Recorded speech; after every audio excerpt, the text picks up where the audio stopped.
Alright guys, TacticalRab Mack again today. Hope you're doing well and enjoying your day so far. One of the big questions of the last few months has been answered, as it usually is, on stream by OpTic Shotzzy, confirming that iLLeY is no longer part of the OpTic organisation. This is interesting because neither party really announced that over the last few months, but it also means who is OpTic's sub now? Does it mean it's more likely than not that it's Scump if they need him most when the World Championship arrives? Very much intrigued to hear your thoughts in the comment section below. Hit the like button if you enjoy. Subscribe if you're new as always. Just quickly to note, I've made an Instagram page for the first time ever. I'd never done it before because I thought, you know what, I spend enough time on social media already, but now I've thought, well, it can't be too hardful, can it? So I'm going to chuck some stuff up on there from Toronto and probably from Boston back a couple of months ago as well, and just some general other personal stuff as well. So if you're interested, then, you know, drop a follow or whatever they say on Instagram. It's also got my real name on there because it's going to be more of a personal account, so, you know, my name's not actually Rob, as some, I think, was it Karma that thought I was called Rob or something like that. Anyway, we'll just get on with the video, to be honest. First of all, I wanted to speak about the Royal Ravens because JoeDeceives is gone, and many of their other creators and the likes that they brought in over the last couple of years are now departing, and there's clearly a massive organisational restructure going on there. JoeDeceives is out. I think even Vicstar a few months ago took out Ravens from his bio, and even oDi, who was formerly one of the head guys over there, has actually been let go because, look, Ravens and KOI, that new company that's kind of coming to own the Rekt Global situation. I know that Rekt Global, they partnered with this infinite reality thing. Absolute mess of an ownership situation over there, but whatever. This KOI group of guys come in, the Spanish guys, so this isn't Heretics that are potentially partnering or taking over the Florida Mutineers with the Misfit side to make that the Miami Heretics. This is another Spanish group of guys that are coming in at KOI and have, well, partnered or potentially pretty much own the Ravens spot. And now we're seeing some of the implications from that. oDi is unfortunately gone, so wishing him the best in the future. And JoeDeceives is out. We've got Vicstar, who took it out of his bio, and plenty of other creators and people that were involved as well. So this definitely implies that there's some serious changes going on at London.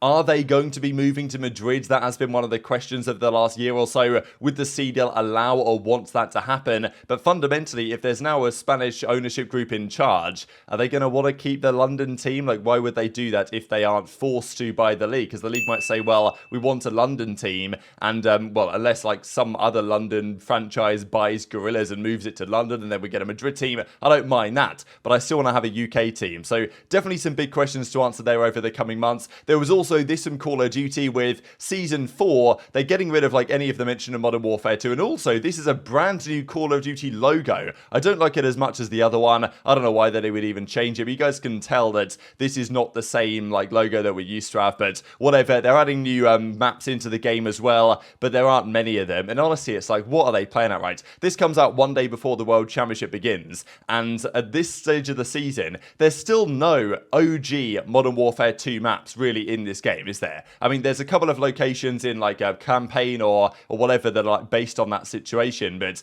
they haven't added anything. I thought we were going to get the high rises, or I thought we were going to get the other classic Modern Warfare 2 maps back, and it's just not happened, has it? We've got Showdown is coming in. This is a COD 4 map, of course, another Showdown remake, right? Congratulations. And then there's some other maps as well that I think they've got one more they might be adding in here, but even this like district map, apparently they've just taken this from like the campaign or something, so I don't know. I mean, they just don't care, do they, right? I mean, Warzone's their primary focus, and you can understand why, but it's not like Warzone's in a great spot lately either, especially when last night we had the Warzone World Series of Warzone Stage 1 finals going down, 150,000 on the line for this one, and people were competing in it. Honestly, I can't, like, watching it is just so painful, honestly. But anyway, Karma was having a really tough time. They put him in with these guys. I don't know if Karma really wanted to play in this, actually, but I think OpTic might have said, oh, you know, go on, go for it, mate. And a Seam Classic Crowder, they were also playing. I think Karma had a nice play against Classic at one time, but yeah, didn't have a particularly enjoyable experience. And as Karma says, please, no one let me ever play this particularly, you know, bad game ever again. So yeah, Karma was not having a good time last night at Warzone, and you can't blame him, right? But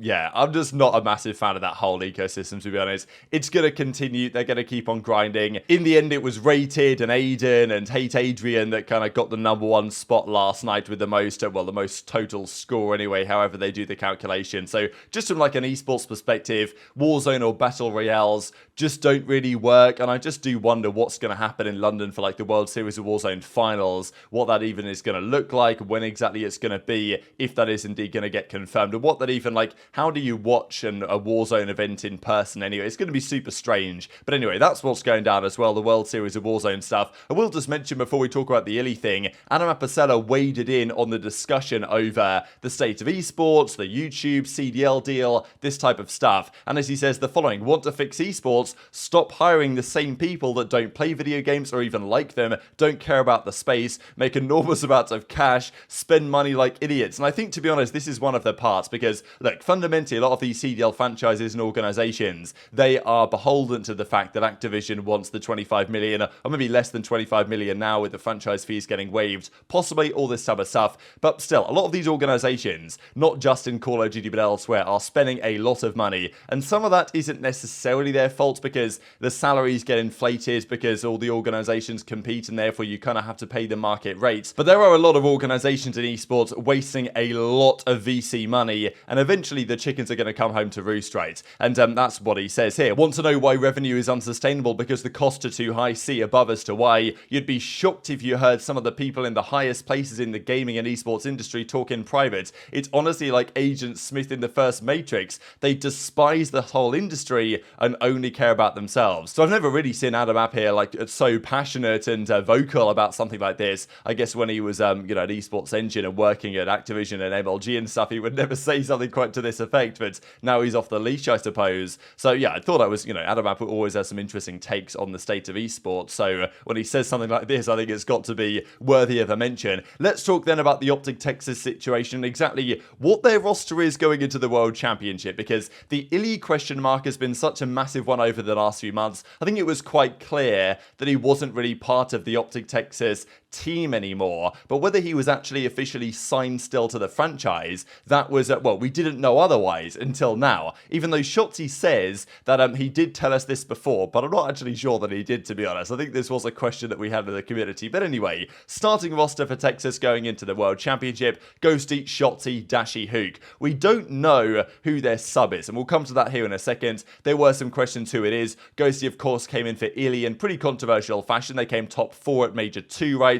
They brought in Ghosty. They initially looked a bit worse, then they got better come Major 3, top 2, and then top 12 at Major 5. So definitely will need a massive bounce back from them. But one of the big questions has been, what's going on with iLLeY? Is he there on OpTic? Why has he not been at the last few events? Because I was expecting to see him, to be honest, in Toronto. He lives like, what, an hour and a half away, maybe in Brampton, just on the outskirts. Could certainly have got into the city if he wanted to get to the venue. Wasn't there. I don't believe he was there at Major 4 either in Columbus. That kind of Belong Arena studio, so he wasn't there with the guys. I don't even believe he was at OpTic's Major 3, because he went back after Major 2 to, like, to India, I think, to Punjab, something like that. We saw some pictures at the time. So the question was, is iLLeY still part of OpTic? Is he still signed to the team? Obviously, he's not going to play or anything, but is he still there? Shotzzy says that's not the case. He's no longer part of the organization, i.e. the contract has been terminated. It's like a ringing noise, but that's like once in a blue moon.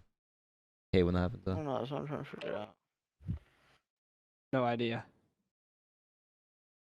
Is there going to chance with you guys? He's not on OpTic anymore. Like I said that like a long time ago. How come? Yeah. Well, y'all know that, right, chat? Like I said this like a long time ago.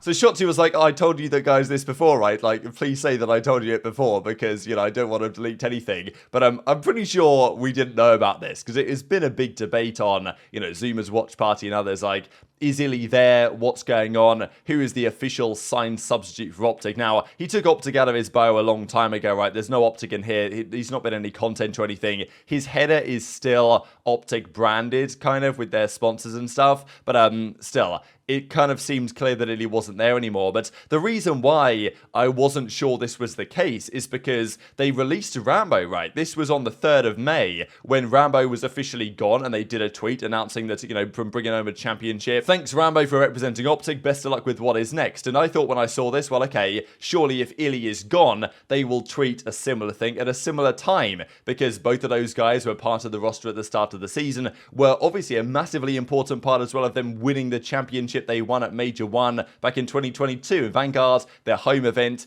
iLLeY had like the best tournament of his career. So, you know, he's a massive part and still of the green wall in that sense. And if Rambo gets a send-off like this, then you'd think iLLeY would as well. But it didn't happen happen at the time, so I thought, all right, iLLeY's probably still there, right? Okay, he's not part of the team, but they're still salarying him to the end of the season. That was my expectation. But doesn't seem like that's the case, really, right? When he was initially dropped in August 2022, like, he said, see you all next year at the time, which was pretty spicy before they then brought him back about 24 hours later, and they reformed the team. That didn't last too long. And then if you look at OpTic Texas, the last times they've mentioned iLLeY, we're looking back to February, February, January. Like, this is the last tweet they've done to iLLeY is 5th of February. And he hasn't been mentioned at all since then. So I'm a bit confused, to be honest, by this whole situation, because if Shotzzy's right, as I imagine that he is, we haven't heard anything from iLLeY. He hasn't said that he's an OpTic. He hasn't also said he's a free agent, though, which is what does confuse me a bit, because if he's been gone from OpTic now for some time, then he could have potentially had the chance to join another team. He maybe didn't want to, wasn't fully committed to doing so, but also if we weren't aware that iLLeY was 100% out of OpTic and now unrestricted free agent, no contract available, then I imagine that some teams weren't aware that iLLeY was an option either. You think back to, like, let's say he was released in, let's say the same time that Ramo was, start of May, then there would have been teams like Seattle and potentially others that could have benefited from iLLeY, but obviously didn't go for it. So it's a little bit confusing, right? The fact that OpTic have not tweeted anything about this. The only tweet we have from iLLeY actually is going back to the 9th of February, where he says restricted free agent, bang my line if you want to win. So that's a very different story to unrestricted free agent, as it now seems like he is, with Shotzzy saying he's no longer part of OpTic, which is, if he's restricted FA, he's on the bench, right? But obviously now the circumstances don't seem to align with that, right? So pretty interesting. What it does potentially mean, though, is that is Scump the substitute now for the roster? Or is it JP Krez? Those are like the only two options, right? It's either Scump, who's their official substitute, who's been there, right, doing the watch parties at all of their events and will be there with the guys at Champs, I'm sure, or it's their coach JP. Now, you wouldn't really want to do that, would you? So I'm guessing that Scump is, like, technically the sub, which might be the case, because he was there at the start of the year. He's not been let go from OpTic, right, as it seems like iLLeY has. So, who knows? If Huke or Ghosty or something goes wrong or gets ill or whatever, it's not going to be iLLeY in the team. We know that to be very confident indeed. It might well have to be Seth Scumpi Abner, so we'll see about that. It was also 8 years ago yesterday that OpTic won their X Games gold medal in the Advanced Warfare season, so that was their second one in a row, taking down FaZe in the grand finals. And just one quick thing to mention for you guys, actually, because a big talking point of the last few days has been an exploit in the game, especially on Black Ops Cold War, that is enabling cheaters to effectively hack your account. And apparently, this exploit that is available on Cold War, that people have said, look, don't play Cold War right now because it's literally not safe to play the game because hackers can, shut you down, get your account banned, this type of stuff. Apparently, it's still, is viable for the other games as well. So this is a complete shambles for Activision Blizzard. And actually, in a very rare Activision W, they have sent a cease and desist to Lurgeware, the guys that apparently are using this, behind the attacks on Black Ops Cold War. So apparently they're now shutting this down, and Activision are attempting to shut that down. Whether they can actually resolve these issues, because, yeah, obviously we want Cold War to be a playable game so that the guys can go back and play it in the off-season, right? Because we want to play a decent game in the off-season rather than have to go back to Vanguard, please, God forbid. But apparently, given the engine that is used behind the games, this kind of exploit is also possible on the more recent titles, so could be a potential serious issue brewing there. But very much enjoyed to hear your thoughts in the comments below. Hit the like button if you enjoyed, subscribe if you're new, take care, and I'll see you next time.